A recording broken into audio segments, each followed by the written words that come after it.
I think the good news is that Europe is growing this year. It shrank the last 2 years. So there was negative growth in 2012 and 13. There's going to be positive growth in 2014. So that's very good news. Much of the growth, of course, in Northern Europe. Southern Europe's still struggling.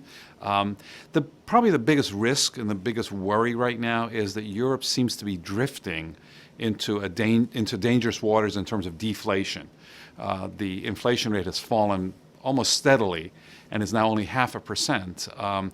And unless the central bank does something dramatic like quantitative easing, buying government bonds and so on, there's a big risk that Europe could go down the same path that Japan did in the 1990s and 2000s of very weak growth and persistent deflation.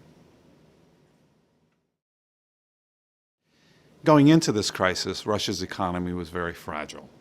And it's going to suffer as a result of this crisis. Already, investors have fled. Portfolio investors were the first to leave. That pushed down the currency. It pushed up inflation, forced the central bank to raise interest rates by 1.5%. That will do a lot of damage right there. But then a lot of long-term investors have also left. These are big companies that have really soured on Russia. So this is all going to hurt Russia, and there's a fairly high likelihood that Russia could end up in recession this year.